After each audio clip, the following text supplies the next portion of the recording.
My name is Gerald Kaplan. This is a video interview of Richard Jessor. It's part of the Maria Rogers Oral History Program, which is maintained at the Carnegie Branch Library for Local History in Boulder, Colorado. Today's date is September 5th, 2013. The interview is being conducted at the Jessor residence in Boulder, 1303 Marshall Street. Dick, where and when were you born? Jerry, I was born in Brooklyn, New York, on November 24th, 1924. So I'm coming up to my 89th birthday in November. Tell us about your early schooling.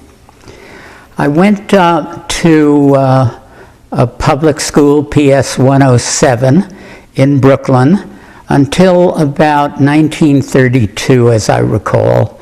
And then we were in the height of the Depression, and my father was unemployed, and so he and my uncle had an opportunity to become caretakers of a farm in eastern Pennsylvania, near Quakertown, an apple and peach orchard.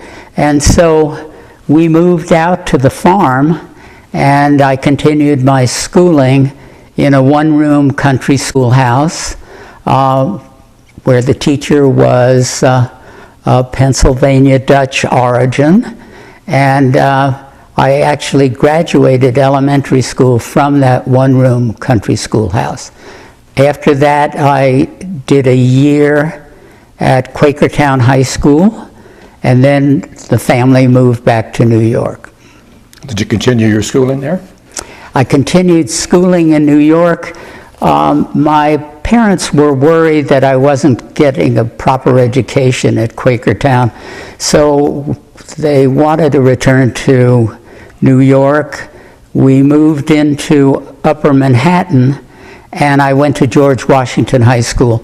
And it turned out that my schooling in Quakertown was ahead of the schooling at George Washington High School, so I was skipped a grade just by returning to school there.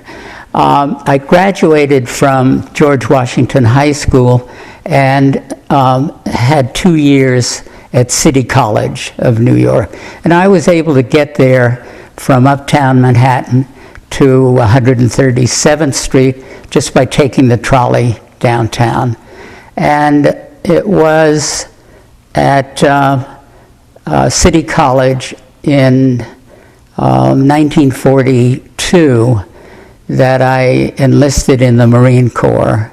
And the Marine Corps then sent me to Yale to continue my education. Did you serve on active duty in the Marine Corps? Yes, I was at Yale for, I think, about a year, and then I was shipped, I went to Paris Island for basic training, and then I was shipped overseas to our training base on Maui in the Hawaiian Islands, and then I was part of the invasion of Iwo Jima. I was in the 4th Troop Wave. We landed at 9:20, and by the time we landed, the Japanese had brought all of their artillery out of the caves that they had them hidden in during our naval bombardment. And so when we hit the beach, it was under fire, and a lot of people got killed. And I stayed. I was wounded on the second day, but was able to stay throughout the battle. And that was 26 days until the island was secure. Did you communicate with your parents at all during this time? Yes. After about 4 days, last day, and we were given an opportunity to write one letter. And I wrote to my parents and said goodbye because it was clear to me that I was not going to survive because almost nobody around me was surviving. And so I wrote to them, said goodbye, thanked them for what they had done for me, and actually expected not to be able to leave the island alive. It turned out that I survived, and obviously, and I still remember coming back down to the beach to board the ships to return to Maui. Originally, it had been planned that the island would be secured in just a few days and we'd go on to Japan. But we were so destroyed that we went back to Maui to regroup for a later invasion. But when we got back to the beach, we could see all the temporary graves of the people who we had trained with and knew. And it was a very, very sobering experience. What happened after you left the military? I went back to Yale. I was discharged in February of 1946. Went back to a final semester at Yale and got my BA degree there in psychology. And then I went to Columbia for a master's degree, and I was interested in clinical psychology and thought that was going to be my career. And Columbia was not good training for that. So after a year and a master's degree, I went to Ohio State and completed my PhD there in 1951. And that was all on the GI Bill. And what brought you to Boulder? Well, while I was at Ohio State, I had a professor, Vic Ramey, who left Ohio State. I worked with him in the clinic. He left Ohio State and came to Boulder as a professor. And when he knew that I was getting my PhD, he invited me to join the faculty here. In those days, you didn't have to do a search or go through committees. You would just tap somebody and you were able to invite them. So my wife, my first wife, who also finished her PhD in the same year, we decided to come out here and sort of slum in the boondocks for a couple of years and then go back to civilization. We'd either go back to the East Coast where we knew everything or go to the West Coast, the California system. But I got several things happened in the first few years. I got involved in rock climbing and was so taken with the mountains and the beauty of this place that it just insinuated itself into my being at that time. And then I began to realize I could do whatever I wanted at this university, that while it was a very sleepy place at the time I joined it, that if you wanted to be active and if you wanted to be productive, you could get the resources to do it. And so instead of a few years and then going on to civilization, it's been over 6 decades, and I'm still here and I'm still active. So let's talk about that for a minute. I understand you are the longest serving professor in the history of the university. Yes, that's true. Having started in 1951, I technically retired just about 4 years ago. And there's a story behind why I retired, but I technically retired so I no longer had teaching obligations, but I was then appointed as a research professor, and I continue actively in the Institute of Behavioral Science. I run a large research program called Program on Health and Society, and I mentor young faculty, and I'm still having a very exciting, intellectually stimulating, and continually productive time Just yesterday, we finished an article that I'll send out for journal publication tomorrow, and it'll be published in 2014. My first published article was in 1954, so it will be 6 decades of continuous publication. Dick, you mentioned that Boulder and the Flatirons developed an interest in climbing. Tell us a little bit about that. Well, I had a graduate student in one of my seminars, and we would take a break. The classroom was in this old barracks, Army barracks, where the University Memorial Center is now.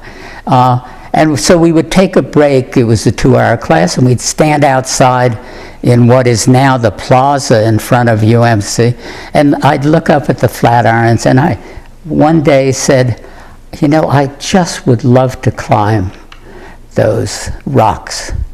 And this graduate student said, well, my husband is a climber.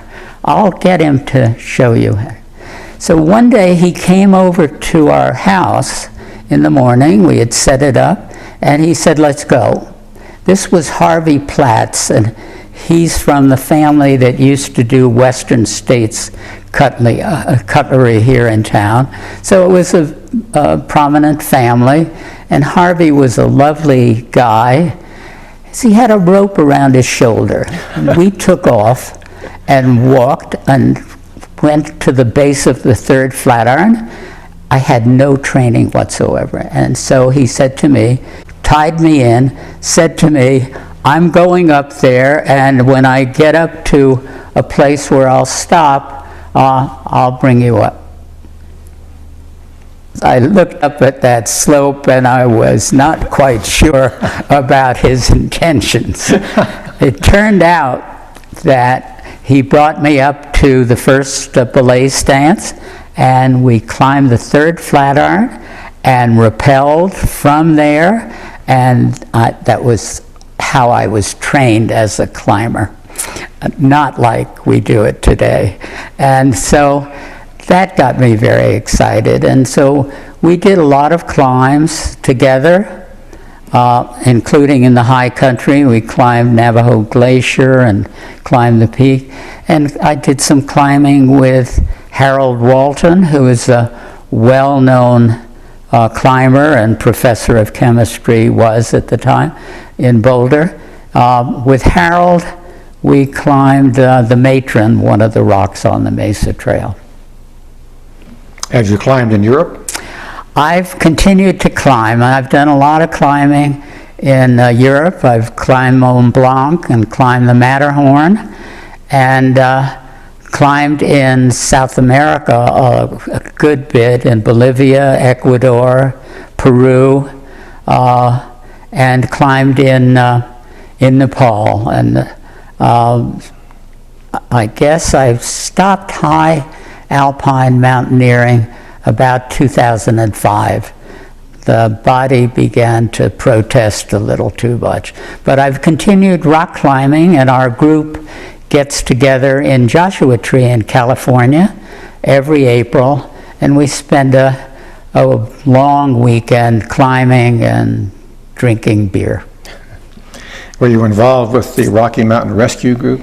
Not now, but in the early days, in the 60s, the early 60s, and the late 50s, I was a volunteer backup for the Rocky Mountain Rescue Group if they needed extra people or ran out of people who were exhausted.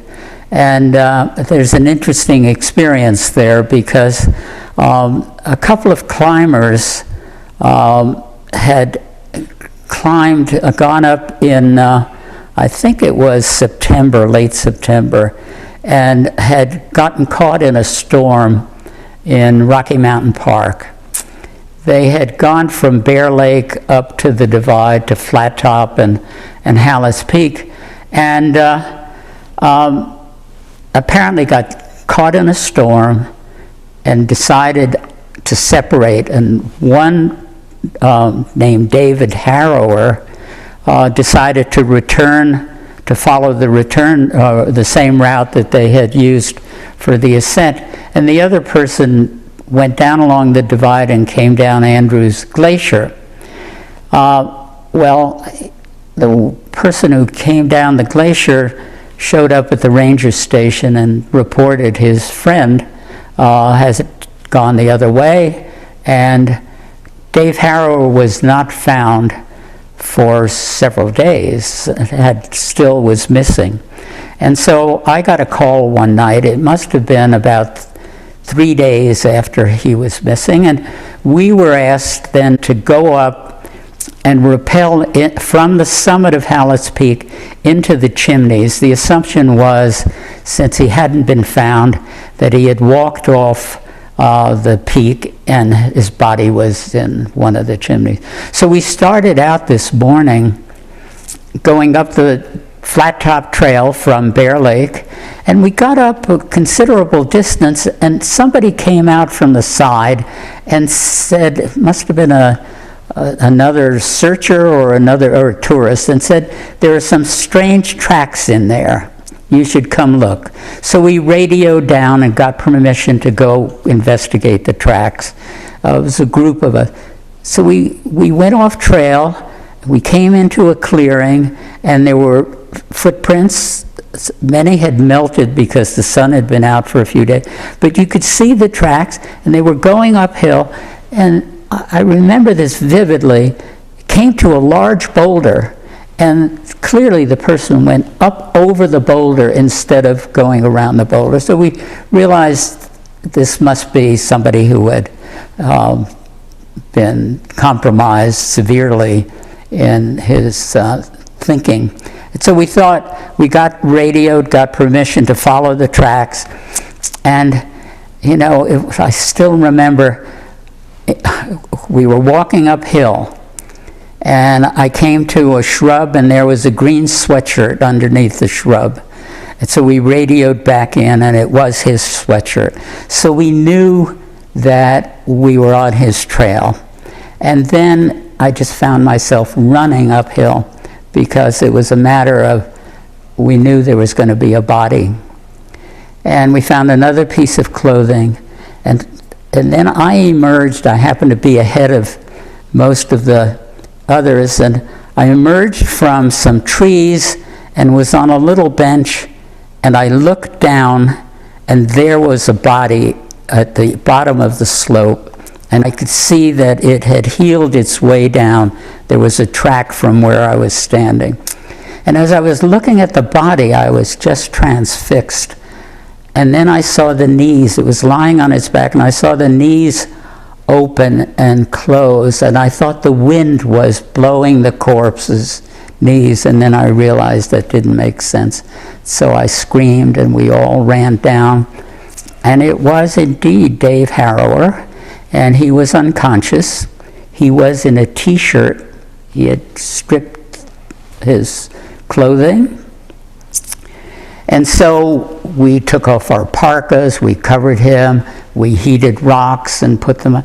And actually, two of us lay down beside him and were hugging him, trying to convey some body heat. And somebody poured water into his mouth, and he came out of his unconsciousness with an absolute outburst of such awful expletives. And as a psychologist, it struck me, is this what lies just under this level of comportment that we maintain?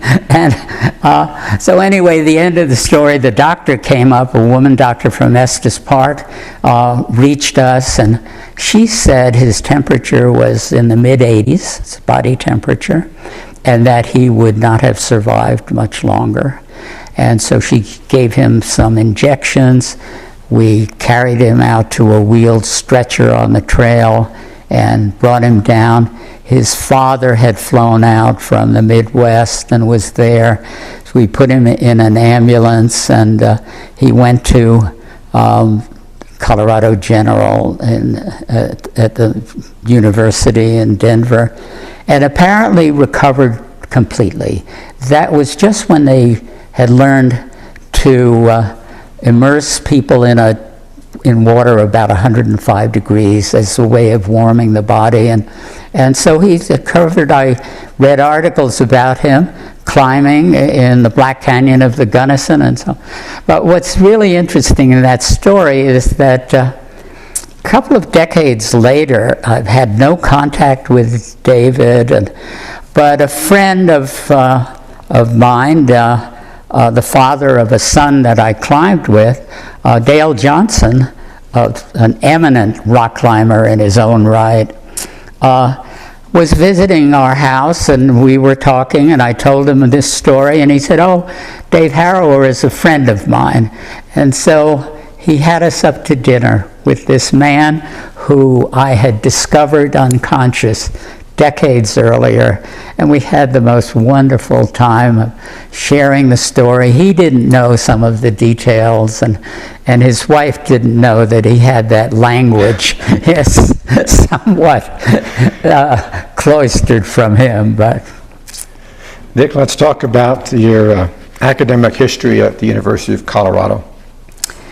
Well, I came here as a clinical psychologist in 1951. I was actually hired at that time by the president of the university, Robert Stearns. Nowadays, the president doesn't see anybody, the chancellors don't see anybody, it's really the deans, and so it's a very different situation. And Stearns' office was in Mackey, and I remember coming in, he was there with his vice president, Dean died, Farrell died, and Stearns took one look at me, and I was 26 years old, and it said, "Dr. Jessor, you look too young to be a professor." And so there I was with an ageist comment, but at the wrong end of the age distribution. And you know, I always had heard it was apocryphal that part of your salary was the view here in Boulder, but literally Vice President died, took me to the window of Stearns' office and pointed to the Flatirons and said, "Young man, I'd like you to know that that's part of your salary." And so that's how I got hired. I was involved in clinical work and doing a lot of teaching. I carried what was then a normal load of 3 courses every semester, and I was doing clinical work, clinical training of students, and carrying a caseload of faculty, families, and their children. And I did that, and I was doing some work in the rat lab as well with colleagues and spending nights gentling rats so they would run in the mazes and listen to what we wanted them to do. And after about 6 or 7 years, I became a bit disillusioned. I really had a commitment to doing something for society and for human well-being. I mean, it sounds high-flown, but that's what I felt my training really was for. And I realized I couldn't make a difference treating one person at a time. And so an opportunity appeared, it was very fortuitous, to get involved in what turned out to be a large-scale community study on the Southern Ute Reservation down near Durango, the little community of Ignacio. And the question we were asked to try to deal with by the National Institute of Mental Health was, why are Indians always drunk? A very typical stereotyped request from the bureaucracy in Washington. But we changed that because being in the community, we could see that some Indians were always sober and some Anglos were always drunk. And so it was a community of Southern Ute Indians, Anglos, white people, and long-term Hispanics who had come in a couple of hundred years earlier. So we did this study. It was really a life-changing experience for me. I was working with anthropologists, sociologists, and psychologists, and I began to realize that you couldn't deal with large social problems by one discipline alone, that you needed to bring together people studying the social system, people studying individuals, people studying culture and tradition. And so that was the beginning of my sense that we needed what might be called a transdiscipline or a supra-discipline, which we called behavioral science.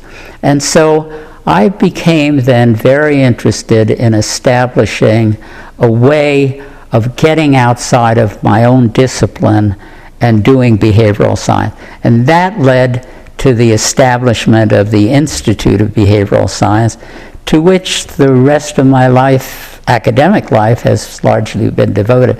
There's an interesting story about how we started that institute.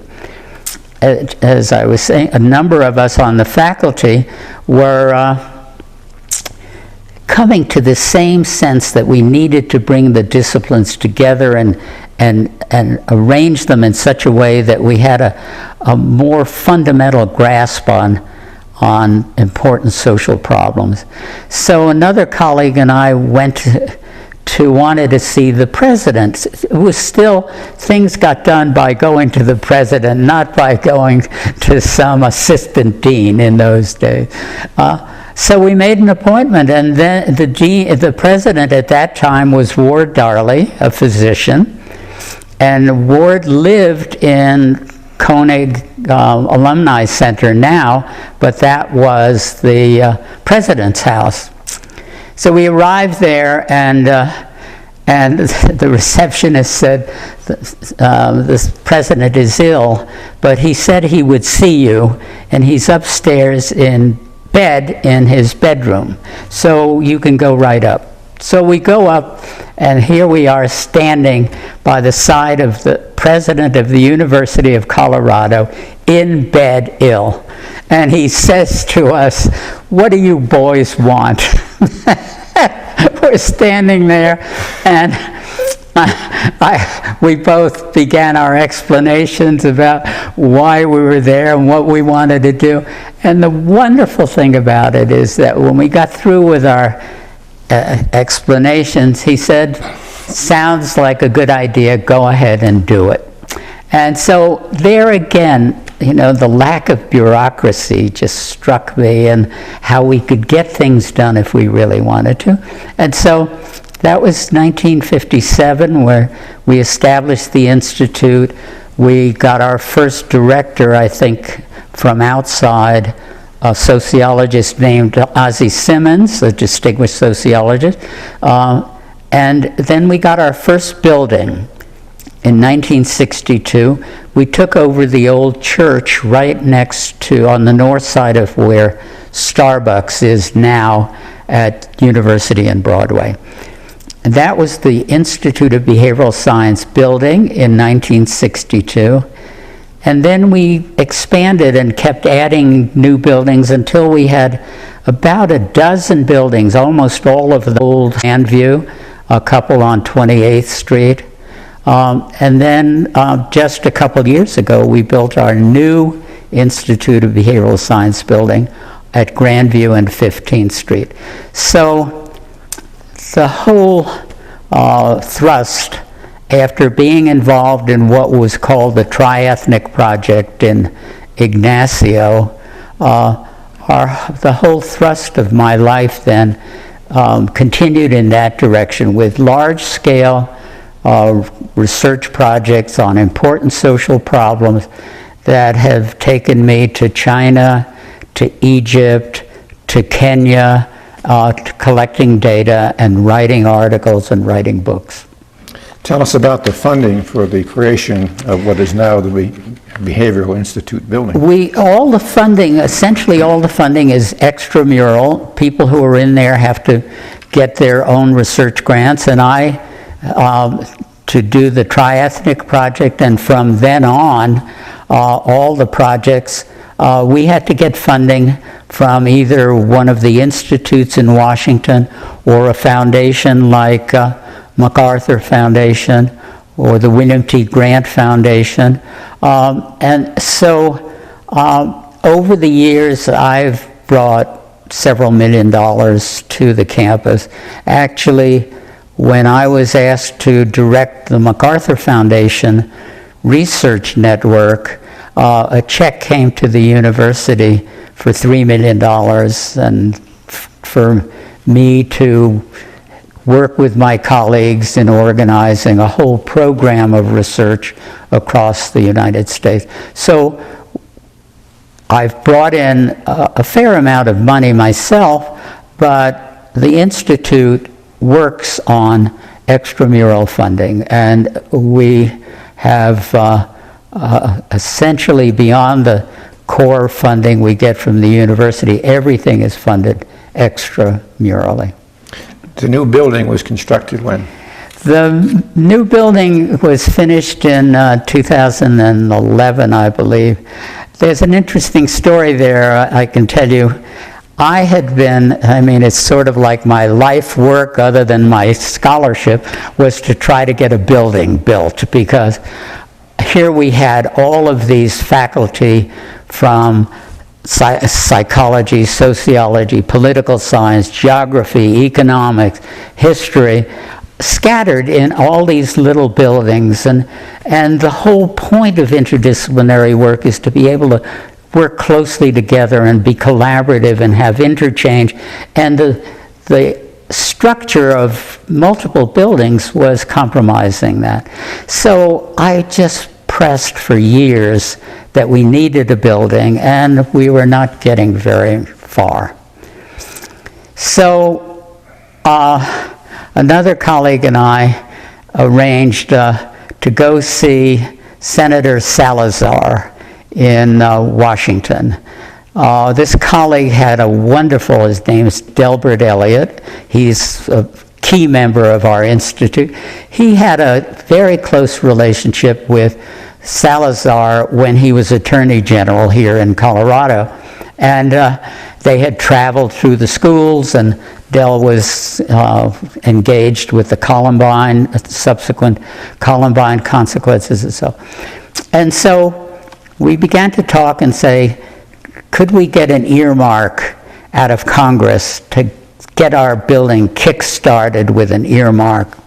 And so with the help of Stein Steuer, the Vice Chancellor for Research, the three of us, Del and Stein and I, Del arranged the appointment. We went to Washington, arrived at the Senate office building. We didn't have permission from the administration to do this. The CU administration. The CU administration, to do this, what I call extracurricular work. So we arrive at the Senate office building, and it turns out that our new chancellor here at Colorado, Bud Peterson, thought he was at the Senate office building and thought he had an appointment with Salazar, and that we were encroaching on his appointment. So we met beforehand, and we had a bit of a contretemps about who was doing what, and finally Del and I said, to the chancellor, the new chancellor, we were old hands here and he was new, so we said to him, if you're not going to support this, we're going to cancel our meeting. And he said, no, don't do that. And so we all agree to go up, and we go to the office, and we're taken into the senator's chambers. And he was on the Senate floor. He wasn't there, but his staff arranged us around a table, and we had some preliminary talk. And then the door opens, and Salazar walks in. And so Salazar walks in, and you hear his voice saying, I hear Del Elliott is in this room. And so Del jumps up, and they embrace each other, and it's, the chancellor is sitting there seeing this relationship between one of our faculty and a senator. So we all sit around the table. The senator is very savvy, and at one point he says to the chancellor point blank, "Do you support what they're requesting?" And the chancellor stuttered for a minute or two, but then said, "Well, you know, we have a lot of other demands, but we are in favor of this." We had a wonderful meeting, and Salazar then showed us his family pictures, took us around the office, and the staff from Colorado said they'd never seen a senator treat visitors that way. But the key to the story is we went downstairs outside the Senate office building for a debriefing. And I was talking to the chancellor, and I said to him that the director of the Institute of Behavioral Science had, in a letter, a commitment by the university that a building would be under construction before the end of her first term, 4-year term. And that had been defaulted on. She had been then asked to take another term, and she'd taken it, but that same contractual clause was in her new contract, and there was no sign of a building going on. Who was this? This director of the Institute happened to be my wife, which I did not happen to mention. She had succeeded me as director of the Institute, and of course the chancellor was new and he didn't know this, and I was talking about that director as if. So anyway, he said to me, "Can you get me the correspondence?" And I said yes. I got home, sent him the correspondence, and within, I think, a week or 10 days, we had a $10 million commitment from the university for a $14 million building. And we were then asked to get the other money. So we got a commitment that was, I thought, such a definition of integrity of a university administrator, and I've learned subsequently that he faced a lot of opposition in his cabinet as they discussed this matter and his decision to make this commitment, but he overrode the opposition and carried it out, and we're indebted to him not just for the money and the building, but for that demonstration of integrity, which is what an administration really has to stand on. It has no other ground to stand on but its integrity. So we got additional funding from the Vice Chancellor and from the Associate Vice Chancellor for Research, but we had to come up, the Institute was charged to get $1 million. And so I made the decision that I would retire then if the university would commit itself to set my salary aside for 5 years. I would work for 5 years without salary if the university would take that salary toward the Institute's $1 million obligation. And that arrangement was accepted. And so all of my salary and my benefits went to that $1 million for 5 years, and I will finish my 5-year commitment at the end of December. So that's how we got the building, and I have a strong feeling that it's one of the best parts of my legacy to see you. Did you get an earmark as a result of meeting with Senator Salazar? We actually did get an earmark. It was not what we were asking for, $14 million. the chutzpah that faculty can show under certain circumstances. But we didn't get that. But Salazar, in that meeting, turned to his staff and said, where can we put this? On what legislation can we put something? And he said to us, we can't do that, but we can do. And so we got, I'm trying to think of whether it was, I think it was $1.5 million, but we got about $300,000 for 3 years. And it went to Dell's program, and it went into his work on violence reduction and so on.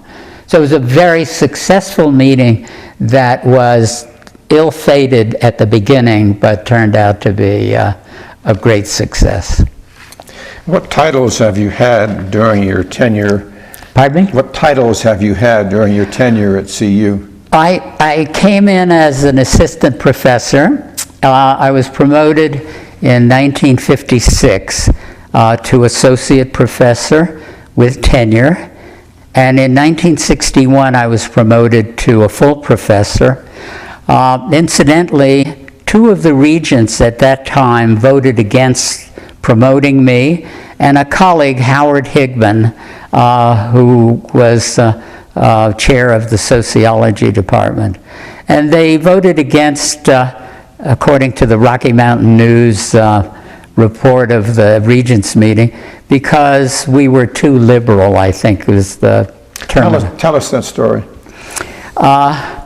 Well, I had been very active in a lot of the political activities on campus, but mostly I was pushing for a larger role for faculty governance. And there had been other issues about the lack of minority students on campus, and the fact that CU was largely an all-white school. And so I spent a lot of time on faculty committees and things like that. And then, of course, in the turmoil of the 60s, there was a lot of disruption and dissension on campus, and it came from students to a large extent, but faculty also. And so I was very much involved in that. And sometime in the later 60s, I think about 66 or 67, President Smiley established a committee called the Commission on the Academic Community, and asked us how to make recommendations about how to deal with the disruption and the dissent that was coming from the student body, but also the disaffection of the faculty. And it turned out, so I was appointed vice chair of that committee, and it was led by a distinguished chemist, Stan Crystal. And it had a couple of law school faculty. I don't know how well known Court was, and Doug Parker. And so we spent a year meeting with all constituencies on campus, with the exception of the regents. They did not find the time to meet with our committee. What we found in that inquiry over a year was that students were disaffected about the education they were getting. Faculty were disaffected because decisions were made without their consultation. The administration felt totally powerless because the regents were intruding on their province. And what we found was that there was enormous pervasive hostility toward the regents, which were to a large extent a politically oriented body.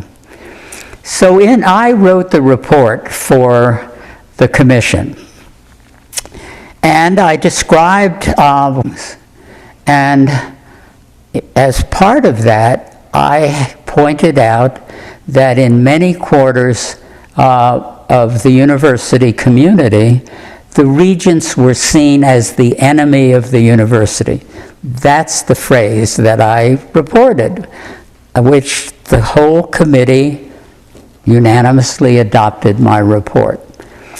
Well, President Smiley welcomed the report and felt that our focus in the report on the governance issue at the university, what role do students have in governance, what's the faculty role in governance, what's the administrative role, and what's the regent's role, that Smiley said we had selected the key issue for dealing with the problems of the campus, so he was happy.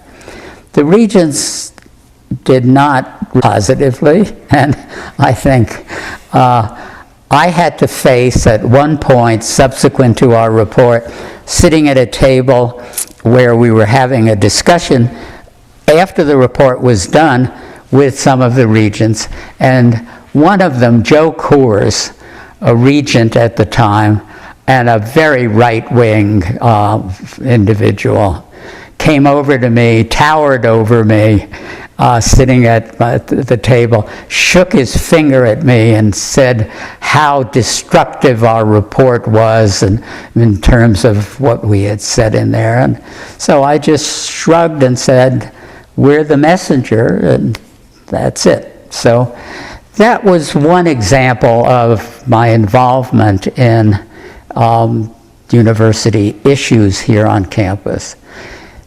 The other one, which I can tell you about, is the report that we made. Let me just interject. Yeah. You were granted tenure, and you, even though a regent dissented, yes, but 2 regents perhaps. Yeah, I had a majority vote for tenure, and that's how tenure. You know, it's very rare for regents to intrude on a tenure decision. I mean, it's just routine that the regents just approve the recommendations that come up. But for 2 regents at that time to do it was really outrageous. Yeah. And I'd have to just say on this regard, the regents have remained a political body. And it's been a very grave source of concern for me. And we've seen it just recently with a discussion about bringing in, doing a survey of there are too many liberals on campus, and so the regents are elected out of political parties, and they try in their actions to respond to the demands of their parties, whereas the regent's role really should be to promote the university in the state, to insulate it from political pressures, to support the issue of freedom of speech and freedom of inquiry. And instead, what the regents do is serve their constituencies, which happen to be, in some cases at least, political constituencies who want to see the university shaped in the direction of their political interests. It's a grave failure on the part of the regents, and we need a different system for appointing regents, or we need different regents who think of the welfare of this extraordinary academic center called the University of Colorado than the way we have it now. You'll have to pardon that disquisition. We were talking about another issue you're going to raise with regard to this. Excuse me? We were talking earlier, before I interrupted you, about another issue. Yes, there was another issue of major involvement for me, and I speak of these 2 because it turned out that I wrote the report for the commission on the academic community, and then I wrote the report for this other activity. This other activity was a response to the pressures from minority student groups for enlarging the enrollment of minorities at the University of Colorado. We had no Native American enrollment, had a very tiny Latino enrollment, had essentially very modest African American enrollment, and there was in the university a concern that these groups were not qualified to enter college. They hadn't been trained properly, and this was happening across the country. So it was not parochial in that it was a unique problem in Colorado. There was a huge push in the late 60s to enlarge minority representation in higher education. And that means representation among students, but also among faculty. We had one show window African American, as I recall at that time. Charles Nylon was a well-known African American scholar, but a lone scholar. So a committee was established by the Faculty Council, and by the way, the Faculty Council establishment was one of the responses to the Commission's concern about faculty governance. So it was a new body, and it set up this committee, and I was asked to chair the committee, and it was the Committee on Minority, I forget the title. So we then took another year and studied things and interviewed and read about what other universities were doing. And we knew about open admissions at City University in New York. Columbia University was having riots again about this issue. And so at the end of our inquiries, again, interviewing and meeting all over campus, I wrote the report. That report has become known as the Jessor report, and I'm very proud of it, as a matter of fact. And in that report, we had a number of recommendations at the end, but our key recommendation was that the university had, as soon as possible, to have the proportionate representation on the campus at the faculty and student level of the representation of minority groups in the state's population, so that we would have, instead of 1 or 2% of African Americans, we might have 12% or something like that. So that was a key.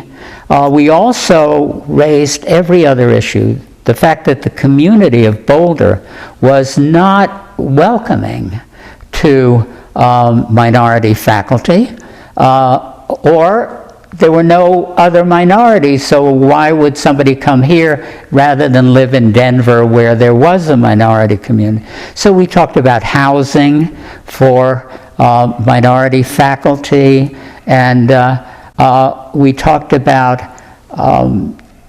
courses that had been called remedial. And part of the concern of the faculty was that if you bring these people in, they're not prepared for college, which was the fault of the of secondary and primary education, not their fault. And so our committee pointed out that we have to make up for that deficiency, and that some of the faculty were calling these remedial, but there hadn't even been the initial exposure to those skills and talent. And so we called for courses that would bring students up to where they should be, summer courses, advanced courses before they came to the university. And we said the focus should be on exit standards, not entry standards, and that the university should assure that when somebody gets a degree, they've met the qualifications. That's a different standard than do they have the qualification to get in the first place. Well, the report, I wouldn't say it fell on deaf ears, but it went to the regents ultimately. The Faculty Council voted unanimously to accept and approve the report on Lincoln's birthday in 1970, and I thought it was such an appropriate timing of the report. It went on to the administration and ultimately to the regents, and the regents accepted it, saying, if funding is available, putting that on. And of course, that's the way they dealt with it. There's been a lot of progress in that regard, but it's still not fully adequate. So.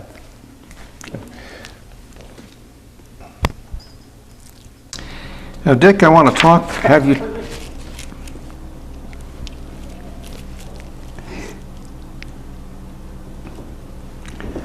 I'd like to have you talk a little bit about some of your academic recognitions and accomplishments. Okay. Well, I think that there are a couple things that stand out for me in that regard. One of them, of course, has been to get the Stearns Award here at the University of Colorado, and it's a recognition for achievement over the years, and so I was pleased about that. What is the Stearns Award? It's an award that is given by the Alumni Association, and it's supposed to be in recognition, I think, of outstanding achievement, and it's given to a couple of faculty members each year and a couple of staff members each year. And so that was nice, and I had to make a brief talk on receiving it, and that was a fun opportunity to talk about my experiences here at Colorado. Very important was in 2005, I was named a distinguished professor by the I guess it's by the regents ultimately, and that's a very important recognition. It's, I think, the highest recognition here at the university for faculty members to achieve. And that meant a lot to me because it was a characterization of my whole career here. And so I very much appreciated that. It's a nomination that comes from colleagues here who review your accomplishments, but also it's dependent upon letters from colleagues in your field around the country and around the world. And so that meant a lot to me, to be appointed that recognition here at my home base. The other thing that I think is really worth mentioning in terms of its importance to me is that I was named a highly cited researcher in the social science domain. And what that means is that the publications that I've done over the years, this approach counts the number of citations around the world to my publications since 1980. And the number of citations to my work places me in the top 1/2 of 1% of citations across the globe in social science. So it means that my work has been used and read and is now referred to in other people's publications. And that's really why we do science. So we do science to get it out in the public domain so that other people can benefit from it or respond to it. And the number of citations is one indicator of that. So being designated a highly cited researcher by the Institute for Scientific Information in Philadelphia has been very important to me.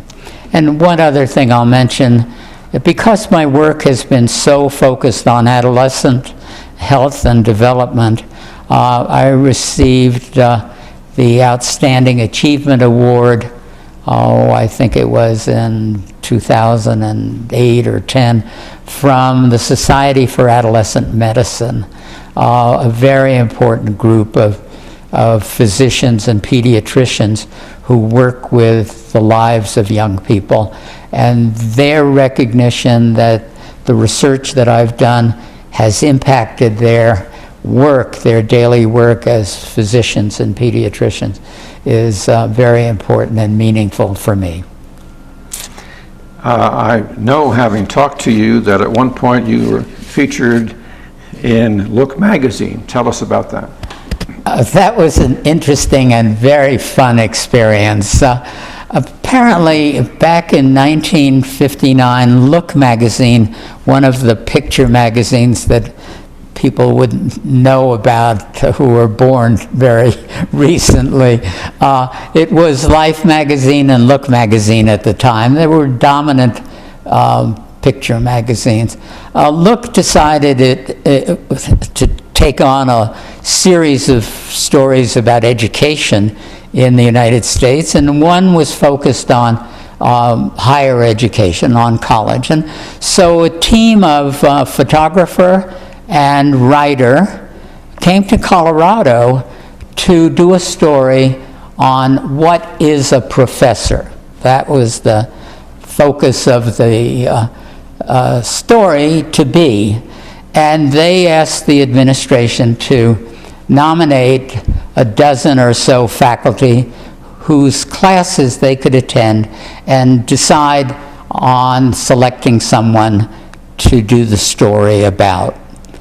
So the point was to use an individual faculty member as the way of doing this story of education. After a week or so, and they came to my classes and several of my classes, but they did that to others. And after about a week or so, they came to me and said, "We want you to do the story."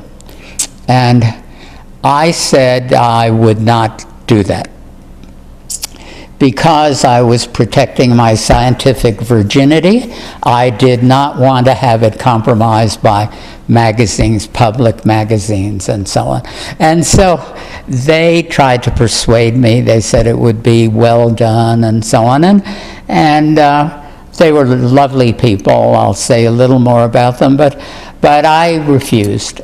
And so they went to the administration and said that if Dick Jessor doesn't do it, we're going to go to Stanford and do the study, and someone at Stanford. So I received a little bit of pressure from the university administration, and I finally acceded to doing the story. And I'm very pleased that I did, because it was a lovely experience for me and for my family. The writer was Dick Schickel, Richard Schickel, who became a very well-known film critic for Time magazine for decades afterwards. This was in 1959. And the photographer was a woman named Charlotte Brooks, a wonderful person. And those two people essentially took over our lives. I mean, they were at our house when we were getting the kids ready in the morning to go to school, and they were with us at night, and if we had a party gathering, they were at the party, and they just insinuated themselves into every aspect of our lives. The one thing they did do, they insisted I should be at a football game. I never went to any football games. So we went to a football game, and they took pictures there. But they took pictures. We hiked down the Mesa Trail, and ultimately they wanted a picture of not only me in the classroom, but on doing some rock climbing. So I persuaded a climbing buddy of mine, Bob Jacobs, and so we took them up to the third Flatiron, and they said to do a good picture, we need to be up on the photographer said, I need to be up on the rock, and you need to be up somewhere on the rocks. And so we said, fine, we'll take you up and tie you in. Well, Charlotte Brooks, the photographer, said fine, and Richard Schickel just would not put a foot on the third Flatiron. And so he stayed down at the bottom. We took Charlotte up and tied her in, and then we did first pitch on the third Flatiron, and she took a picture. So they did a wonderful spread on it in Look magazine. It came out in 1959. So I forget what issue, but it was a fun experience. I got a lot of attention out of it. There are pictures of my kids in there and my first wife, Lee Jessor, and so and we got to be friends with Dick Schickel, and we communicated for years after that, and so I got some national publicity and even international publicity out of that. The the Information Office had it published in Russian in Moscow. So I got a lot of positive feedback for it. I got a lot of negative feedback too from people, but not from colleagues. And that was my initial worry, that I would be not seen as a tough scientist. And of course, none of that developed. You mentioned your family. Tell us a little bit about your family. My first wife, Lee Jessor, was really my close colleague in work, and she was trained as a clinical and developmental psychologist, and she and I undertook this triethnic study that I told you about earlier down at Ignacio, and at the time we had 2 children. My oldest child is my daughter Kim, who was born in 1954, and my other child is Tom, who was born in 1956. Where are they now? So Kim became an Alexander teacher. She went to Sarah Lawrence. She was very interested in dance and had developed problems with her knees. And it turned out that getting Alexander technique education for her, or treatment, was very helpful. And that engaged her in that. And she became an Alexander teacher and was a part of the Alexander School, technique school in Manhattan, and I think ran it for a while, had a private practice, and now she's on the faculty at NYU at the Tisch School of, I think it's called Tisch School of the Arts at NYU, where she teaches in the graduate acting program. She teaches actors how to move their bodies and how to use themselves in such a way as to project, but also how to adopt the style and postures of very different age. When they're acting an older person, for example, how that older person moves and so on. So she's very engaged with the actors at NYU, and of course is involved with reading all the plays and understanding them, from Shakespeare to Clifford Odets contemporary. So that's been her work more recently, and she continues her private practice. And she has a son, Merce, named after Merce Cunningham, the dancer, who was one of Kim's heroes. And Merce now, this year, just started his sophomore year at NYU. And so they're both on the East Coast at New York University. Tom sort of followed in his parents' footsteps and became a psychologist, got his PhD. He went to Yale, by the way, and followed up my time there, living in the same dorm I lived in, Branford College, got his BA at Yale, and then went to UCLA and got his PhD in political psychology at UCLA. And he works for the General Accountability Office, the big office in Washington, Congress's research arm. But he works out of the office in Los Angeles. And he's now working on two very high-profile projects.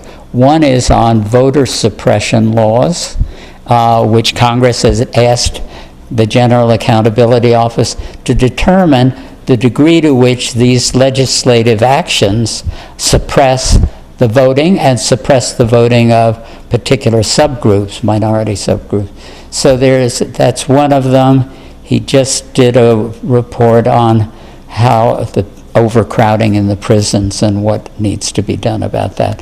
So he's an evaluation researcher working out of LA, and his partner, Mary Donald, is a jewel maker, a jewelry maker, and so they live in Los Angeles. Okay. Tell us about Jane. Jane, what can I say about Jane? Jane is on sabbatical right now this fall, so she's much more relaxed and mellow than her usual demeanor. And I pointed that out yesterday. We had a big party at the Institute to celebrate the opening of the year, and there were 100 people there, and I pointed out how Jane was mellow and relaxed and self-indulgent, and all because she's on sabbatical. So she earned it, and she is an amazing director of the Institute. Jane is a renowned social scientist. She was trained as a demographer.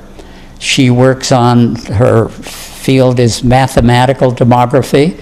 She works on issues of fertility, and particularly in Bangladesh, but also she has a big project going now in Bangladesh trying to assess the impact of particular interventions that took place 35 years ago, particularly on women's lives, but on families. Interventions about health, about population control, about development. And so she has a team working with her in Bangladesh. She also has a team working in South Africa in an area called Agincourt near Kruger National Park.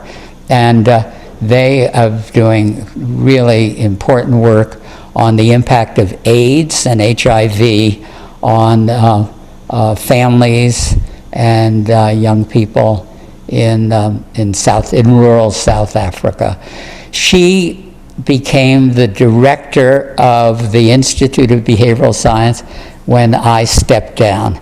I like to tell the story that I knew that maintaining high quality administrative direction over the Institute when I was going to step down was a key to the success of my own directorship, that I needed to prepare and find a director to succeed me. So I tell people I went out and married one, and all for the purpose of the university. And so Jane and I met in the late 80s, and we began commuting. She was a professor first at Princeton, then at Penn, the University of Pennsylvania, when I met her. And we commuted for 9 years between Philadelphia and Boulder.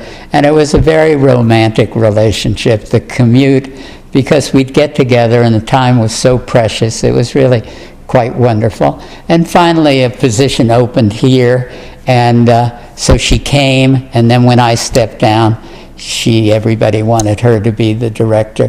So I actually refer to it as a little dynasty that I've established, and I tell my 18-year-old grandson, Merce, that he's next in line as director. He has no interest in it at all. Dick, let's take a long look now at your career. How many presidents have you served with as a member of the faculty? I actually went back and counted, and actually there have been 16 presidents at the university since I came, from Stearns to now Bruce Benson, this being the 16th president. They have been not of uniform quality. And I would have to say that it's not an easy job, it's a tough job, and it takes a lot of skill and a lot of talent to do it well.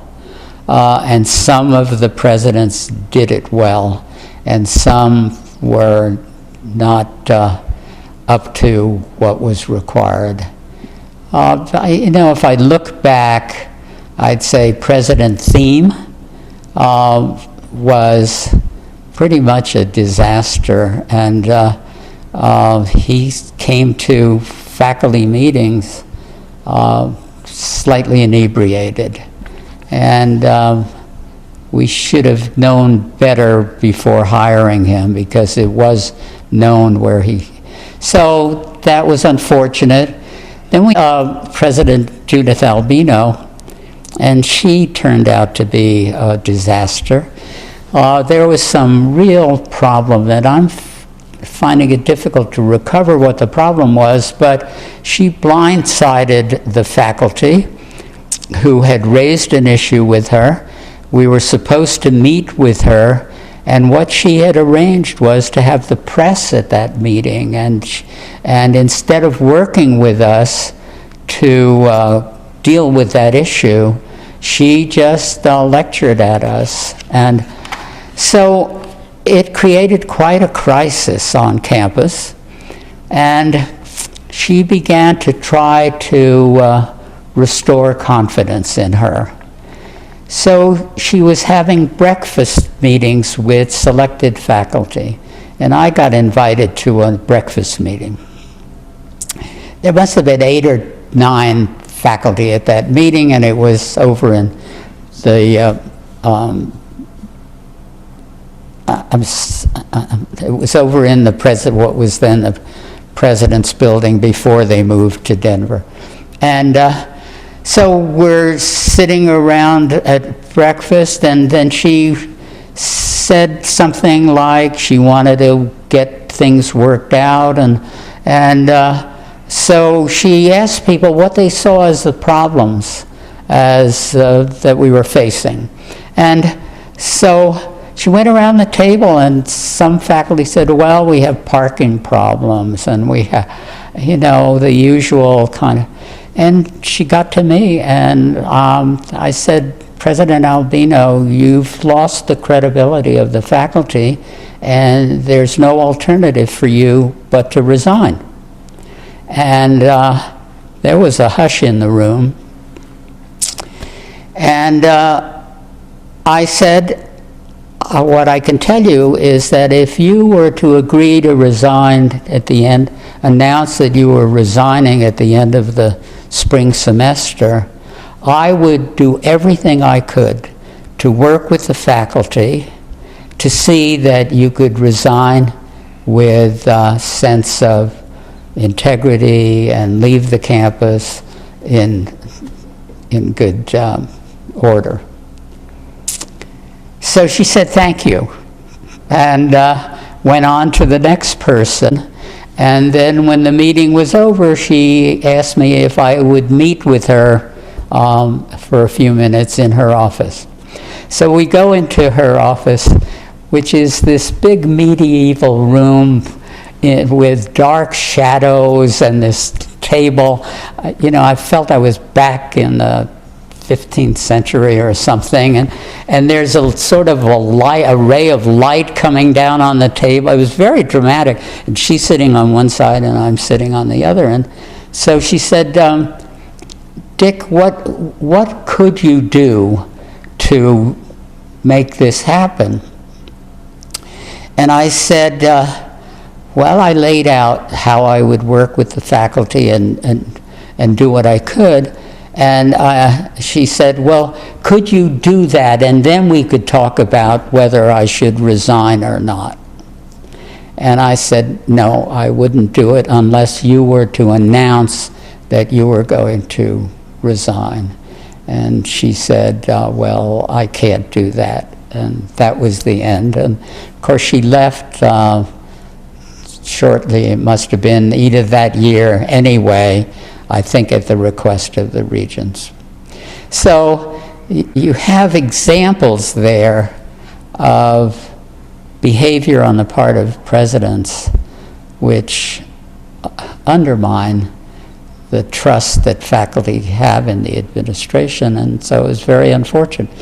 We've had, on the other hand, excellent presidents and excellent deans and chancellors, and I told you the story about Bud Peterson.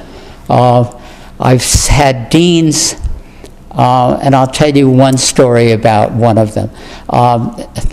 Jacob Van Eck, a very well-known person in the community, his wife was a well-known painter, was the dean when I arrived. And we had successive deans. Bill Briggs was a good dean. His kids, Roger, became an important climber. I think both kids became important climbers. And then we had Kenneth Clark. And in my department, the psychology department, what had happened is we had hired a lot of young people. There was a lot of uproar in the department. And finally, the procedures about promotion were undermined, because the tradition is that people the rank above vote on people the rank below in terms of promotion. What had happened in the department is that rules were changed so that in the psychology department, assistant professors would vote on other assistant professors to be promoted rather than the rank above. And several of us senior people, we had lost the vote on changing the rules, and so there we were. And we went to one dean at the time, and he said he couldn't intrude on the department, so we were stuck with it. And then the new dean came in, Kenneth Clark, and so a couple of us went to see him, told him the story, and he said, okay, I'll take care of that. He came to the department one meeting and told the department that he's very interested in however they do their work. And he said, with regard to promotions, he said, take whatever votes you want and send them to me. But in addition, I'd like to know the vote of the rank above the rank that's being promoted. He said, just send me those two different votes.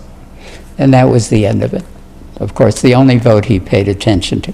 And that's the kind of administrator that builds confidence in what the university is about. And we've had good administrators. We had deans. The College of Liberal Arts and Sciences is the central part of the university, and so we've had good deans, not some good. Chuck Middleton was a bureaucrat.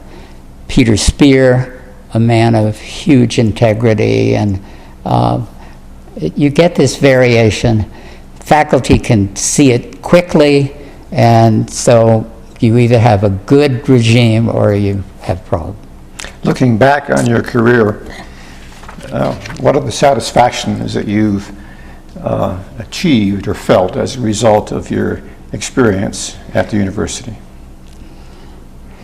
Well, I feel a lot of satisfaction about having been involved in the transformation of the university from a pretty sleepy place where faculty used to go and shoot pool at lunchtime at the faculty club, and essentially the workday was much more 9 to 5, to a first-class research university. And indeed, Colorado, the University of Colorado, Boulder, is now a top-ranked research university where scholarship and inquiry are really the core values, in addition to instruction and teaching. And I feel like I've been part of it in the roles I've played in faculty governance, but also in just exemplifying in my own career what I was hoping the university would look like itself. So that's important. I feel a great deal of satisfaction in having been one of the founders of the Institute of Behavioral Science, because I think the future of science is interdisciplinary. And I've written some about this, and I try to point out to colleagues that terms like economics and sociology and geography don't appear in the Talmud. They're not old, ancient ways of parsing the intellectual world. They're 18th and 19th century ways of dealing with the intellectual world. And that emerging in these last couple of decades is whole new arrangements about how to do research and inquiry. So we have things like cognitive science. It didn't exist when I was in graduate school. We have things like neuroscience. We have things like behavioral science. We have things like sustainability science. These are parts of a lexicon that didn't exist 20 years ago.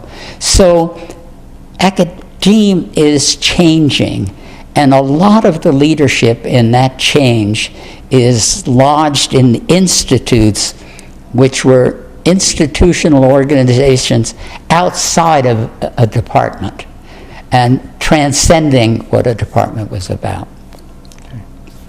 One other thing I'll say, and that is I feel a great deal of satisfaction in having been part of this change in the university that has enabled us to attract the most brilliant young scholars imaginable. When I look at the young people that we hire now, some of them in the institute, others in our departments, I know I could never have competed with that quality of scholar now that Colorado is successful in recruiting here. And so I see the future of this university as safeguarded by this extraordinary level of scholarship and ability that we've been able to recruit in this last decade or so. Thank you, Dick. Thank you. Say for the record that the Look magazine article will be reproduced and available in the file that accompanies this particular interview, as well as some of the curriculum vitae for Dr. Jessor. Thank you very much. Thank you.